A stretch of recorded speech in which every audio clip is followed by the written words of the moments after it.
Olá, sétimo ano, tudo bom? Bom, hoje eu tô aqui pra gente corrigir as atividades referentes ao capítulo 19 e pra falar um pouquinho sobre o capítulo 20. Então, pra começar a correção, eu peço que vocês abram o livro de vocês lá na página 361. Um texto autobiográfico é um relato que tem um compromisso com a realidade. Caso contrário, se tornaria uma grande história de ficção, não a história de vida de alguém. Como se explica que a autora inicie seu texto tratando de lembranças intrauterinas? Acaso você poderia se lembrar dessa época da sua vida, né? Essa época que você ainda estava no útero da sua mãe? Bom, quando a autora trata dessa sua vida intrauterina, né, ainda dentro do útero da sua mãe, ela está apenas brincando com as suas memórias. É óbvio que ela não lembra disso. Então, isso aqui é apenas uma abordagem lúdica, né, bem-humorada, que a escritora propõe e que o leitor precisa aceitar para continuar a leitura. 2. A autora usa uma palavra incomum para declarar como se sente no momento em que escreve essa autobiografia. Estou velhusca. Qual é o sentido dessa palavra velhusca no texto? Bom, velhusca tem o mesmo sentido da palavra velha, envelhecida, né? Só que parece que dá uma exagerada ali. B. Invente uma palavra para representar cada fase da vida de uma pessoa. Essa resposta aqui é completamente pessoal, né? Vocês vão ver aí as imagens e os números correspondentes a essas imagens e vão inventar vocês mesmos palavras que descrevam essa fase da vida dessas pessoas. Então, o número 1, por exemplo, é um bebê, né? É um recém-nascido. Vocês vão pensar e inventar, criar uma palavra, né, para descrever essa fase, então. E também vão fazer isso até a fase de número 5. 3. Uma das constatações que a autora faz depois de certa experiência é a seguinte: nós não somos o umbigo do mundo. O que significa essa expressão, ser o umbigo do mundo? Bom, isso aqui, né, faz uma analogia com ser o centro do universo, né, se considerar a pessoa mais importante do mundo. Letra B. Qual costuma ser o comportamento de quem se acha o umbigo do mundo? Bom, geralmente as pessoas que se acham as mais importantes do mundo, elas são exigentes, arrogantes, né? Elas se julgam mesmo melhores do que os outros, mais importantes que os outros. Por isso é que também elas sempre querem ser beneficiadas mesmo sem fazer nada. C. Que fase da vida seria a mais propícia, né, para uma pessoa se sentir assim, o centro do universo? Diga também o porquê disso. Bom, as pessoas costumam ser assim, né, birrentas, se achar mais importante do que as outras, quando elas ainda não têm uma experiência de vida. É o que a autora mesmo fala, né? Depois de uma certa experiência de vida, ela já sabe que ela não é o umbigo do mundo. Então, quando a gente é criança, né, quando a gente é jovem, a gente costuma, assim, se achar muito mais importante que os outros. A gente costuma, assim, querer as coisas de graça, né, sem fazer esforço, sem fazer nada. Então, eu acho que essas fases de criança até a adolescência são as fases de se achar, sim, o centro do universo. Mas vocês podem ter uma outra resposta, tá? Essa resposta que eu tô dando de acordo com o que eu acho e também de acordo com o que está escrito no texto, já que esses são exercícios de interpretação. D. Que lições seriam aprendidas pelas pessoas que já descobriram, segundo a autora, não ser o umbigo do mundo? Bom, eu acho aqui, né, que quando a pessoa descobre não ser o centro do universo, ela passa a ceder mais, a servir mais aos outros, né? E também a respeitar mais. 4. Segundo a autora, ser velho é uma espécie de sapiência. Como você interpreta essa frase? Bom, aqui a resposta é pessoal, no entanto, acho que é meio que um consenso, né? Que quanto mais a gente vive, né? Quanto mais experiência de vida a gente tem, menos a gente age com imaturidade, com infantilidade. Então, a gente adquire uma visão mais ampla dos fatos, né? A gente interpreta esses fatos de maneiras diferentes. A gente consegue, às vezes, ver pelo olhar do outro, né? A gente consegue não repetir uma certa ação porque a gente já sabe que aquilo ali é prejudicial, né? Porque a gente já fez aquilo ali antes. Enfim, né? Como você já viveu bastante, você sabe de bastantes coisas.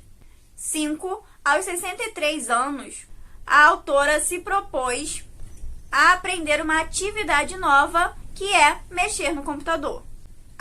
Qual é a reação das pessoas que cercavam ela em relação a esse desafio? Bom, a gente vê no texto, né, que tanto o filho dela quanto o marido duvidaram de que ela fosse conseguir. Mas, mesmo assim, ela correu atrás do objetivo dela, que era utilizar o computador. B. Ela conseguiu cumprir o seu propósito?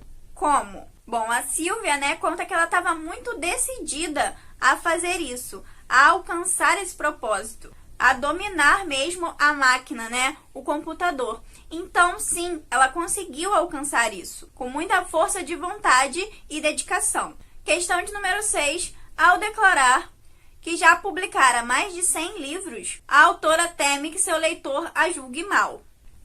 Qual é o sentido da expressão escrever a metro? E por que essa expressão, no texto da Silvia, poderia ser mal interpretada pelo leitor? Bom, escrever a metro significa para Silvia escrever muito, mas também pode ser interpretado como escrever somente por requisição, né? Somente por dinheiro, de qualquer maneira.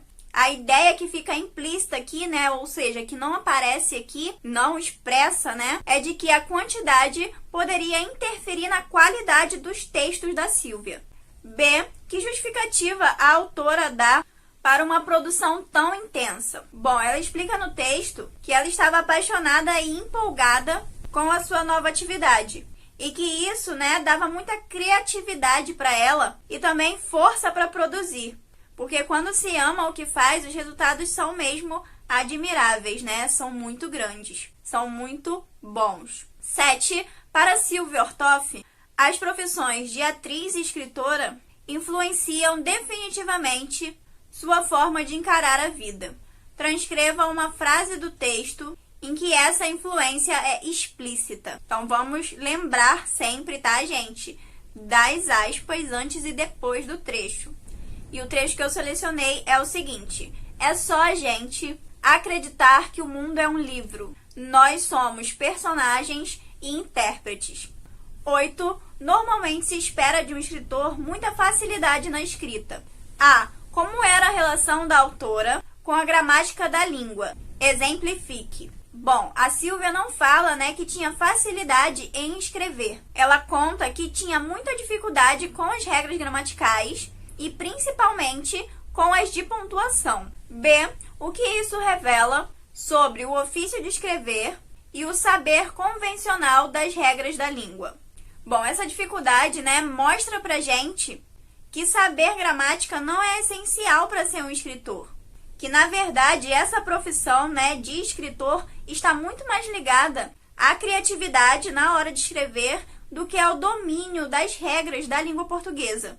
Muito legal isso. Inclusive, vocês, tá, que são novos, não deixem de escrever por, eu não sei usar vírgula, eu não sei usar ponto. Escrevam sempre. O importante é a criatividade de vocês. O importante é vocês colocarem no papel as palavras. Esse negócio de regra gramatical, a gente vai aprendendo com o tempo, né? Vai aprimorando com o tempo. Isso não pode impedir de a gente soltar a nossa imaginação. Não pode impedir de a gente escrever. C. Como a autora resolvia seus problemas de gramática para garantir a qualidade de seus escritos? Bom, ela encaminhava as suas dúvidas, né, em relação à gramática para um amigo e ele sempre pacientemente explicou a ela o que ela não sabia. 9. Para a autora, vários foram os amigos que marcaram a sua trajetória.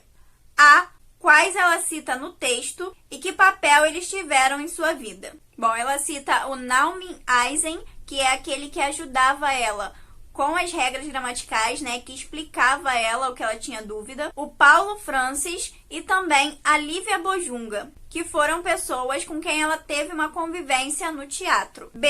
E você? Que amigos não poderiam ficar de fora da história da sua vida? Aqui é extremamente pessoal, tá? Então vai de cada um. 10. Para encerrar o texto, a autora cita um trecho do poema de Fernando Pessoa. A. Segundo o poema, o que faz um poeta para lidar com suas dores? Bom, ele finge, né? O poema que ela citou diz que o poeta é um fingidor. Finge tão completamente que chega a fingir que é dor, a dor que de verdade ele sente, que deveras ele sente.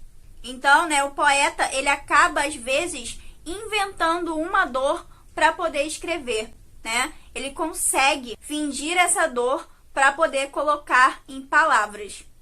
B. Em que aspectos esse poema combina com o texto autobiográfico da Sylvia Orthoff? Bom, antes de ser escritora, né, a Sylvia fez também teatro. Então, de certa forma, ela sempre esteve acostumada a fingir, né? Porque no teatro a gente finge emoções, a gente representa, a gente se coloca em outros papéis. Então, para ela, né, fingir essas coisas para colocar na escrita era mais fácil. Encerrando essa primeira parte, a gente chega ao capítulo 20, que vai tratar sobre o banner, ou cartaz digital. Então, vocês vão ler o cartaz, né, que inicia o capítulo. Esse cartaz dá a entender que é uma campanha publicitária relacionada à dengue e é a partir dele que vocês vão responder as atividades que a gente vai corrigir na próxima semana. A produção textual, então, vai falar de propaganda. Tem na internet uma propaganda, né, ou mais de uma propaganda de produtos, ou de produto, né, um só, que vocês gostam de consumir. Então, sei lá, eu gosto de tomar todinho. Aí eu pego lá a propaganda do todinho, tá? Depois de fazer isso, vocês vão analisar e responder o seguinte para mim, numa folha separada que vocês vão anexar no estudo dirigido. Vocês vão responder se essa propaganda influencia vocês ou influenciou alguma vez vocês a consumirem esse produto e como ela fez isso com você, tá? Então, isso aqui vai ser um trabalho individual que vocês vão fazer numa folhinha separada e anexar aos estudos dirigidos para que eu possa corrigir e, junto com as outras atividades, atribuir uma nota de AV1 para vocês. Bom, essa foi a nossa aula de hoje. Quero agradecer muito a compreensão e a atenção de vocês e até a próxima aula.